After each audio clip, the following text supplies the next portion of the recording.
климаты жылы, таза, оны обязательно айтасыздар. Қолымыз жылы, тырнақтары алынған болу керек, науқастың состояниесіне байланысты керек, жаңағыдай қалыпты активный адам болса тұрғызып қоясыздар. А былай отырғызып немесе жатқызып. Дауыс дірілін анықтаймыз. Кеудесіне қолымызды қойып, р әріпін айтқызады. Трактор, румбр деген сияқты, иә. Сол кезде дауыс дірілі қолға берілу керек. Негізі науқастың оң жағында тұрасыздар, бірақ науқасты ары бері қозғамайсыздар, өздеріңіз қозғаласыздар, иә. Сосын науқастың арт жағына қолды қойып, жауырынның үстіне. Сосын тағы да р әріпін айтыңыздар, иә. Иә, тағы да р дегенде дауыс дірілі берілу керек. Пальпация өтпеге осылай жасалады, иә. Сосын жаңағы бүйтіп мыжып серпінділігін анықтау үшін жаңағы мыжып көреміз. Пальпацияны түсінікті ғой, екі жағынан былай алдынан мыжып көреміз, иә. Яғни жидкость бар ма, жоқ па, соны анықтау үшін. Перкуссия топографиялық салыстырмалы болады. Біз көбінесе салыстырмалыны жасаймыз, иә. Бірінші қабырға бұған астында жатады, екінші қабырға, иә.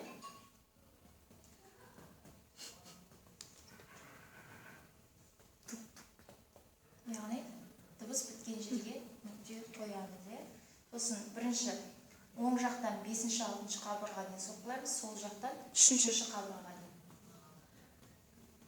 Ары қарай жүрек жатыр, иә.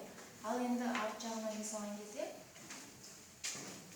науқасқа қолын айқастыруын сұрайсыздар.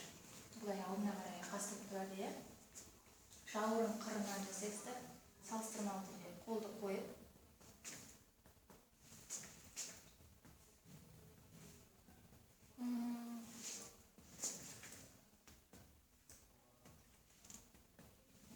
Осылай ұрған кезде, егер бір шетінде су жиналса, өкпенің бір шетінде ауа жиналса, онда тұйық дыбыс естіледі. Ауа жиналса ашық тимпаникалық дыбыс естіледі, қорапты. Ал су жиналса тұйық дыбыс естіледі. Өкпенің пальпациясы, перкуссиясы осылай. Аускультациясы тура осылай. Фонендоскопты киесіздер, бұғана үстіне қоясыздар, бұғана астынан тыңдайсыздар. Сосын 3-ші қабырғадан тыңдайсыздар. 4-тен, сосын қолтық алдынан, қолтықтың алдынан, қолтық ортасынан, яғни салыстырмалы түрде. Қай жағында сырыл бар, қай жағында жаңағы дыбыс өзгерген, жауырын қолды тоже алдыға қарай бекісті қойдырасыздар. Сосын жауырын үстінен, жауырын ортасынан, тыңдайсыздар. Жауырынды көрдіңіздер ме? Ашық тұр ғой, ортасынан тыңдайсыздар. Сосын жауырын астынан екі реттен тыңдайсыздар. Әрбір тыңдаған сайын науқасқа терең дем алып, аузын ашып, дем шығаруын сұрайсыздар. Бірақ та дегенде мысалға деп тұрса бас айналады құлап қалады, иә. Сіздер қойған кезде демалдырып, қайтадан тыңдайсыздар. Әйтсе бас айналып құлап қалады. Жүрек пальпациясы. Бірінші жүрек ұшын тауып аламыз перкуссиямен.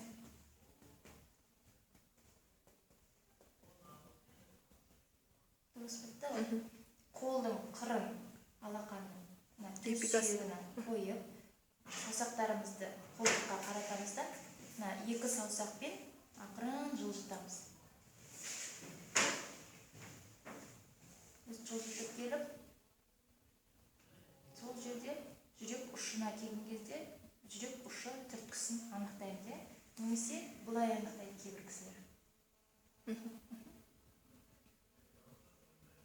Яғни жүрек ұшы түрткісіне келгенде түк-түк деп жүректің соғып тұрғаны тыңдауға болады.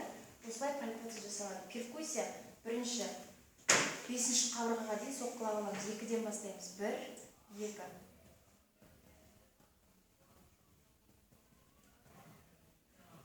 Дыбыс біткенде нүкте қоямыз да, бір қабырға жоғары шығамыз. Сосын оңға қарай, солға қарай соққылаймыз. Дыбыс біткенде дейін. Дыбыс бітті ғой, нүкте қоямыз. Сосын мына жерден 3-ке дейін. Сосын 3-те қайтадан оңға қарай.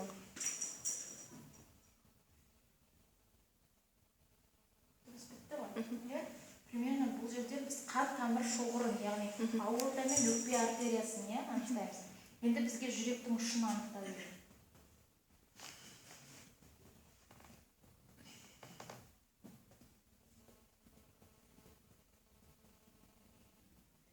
Дыбыс бітті, Енді қолтық алдыңғы сызығы бойынша так түзіп тұрайын.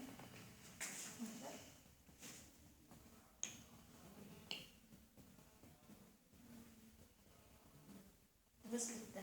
Қалыпты жағдайда жүрек ұшы түрткісі бұғана ортаңғы сызығынан 5-ші қабырға аралығында 1,5 см ішке қарай жатады. Осылай жасаған перкуссия.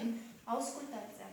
Аускультацияны жаңағы құлаққа фонендоскоп салып, ол жылы болу керек. Жүректің ұшынан бастаймыз. Жүрек ұшы 5-ші қабырға аралығында жатады. Сол жақта ол жерде митральный клапан, екі жармалы қақпақша.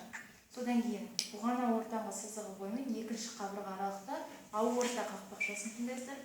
Бұғана ортаңғы сызығынан 2-ші қабырға аралықта өкпе артериясын тыңдайсыздар.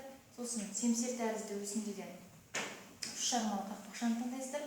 3-ші, 4-ші қабырға аралықта Боткин эрба нүктесін тыңдайсыздар. Сонда 5 нүкте 1, 2, 3, 4, 5. Ана не сияқты өдім?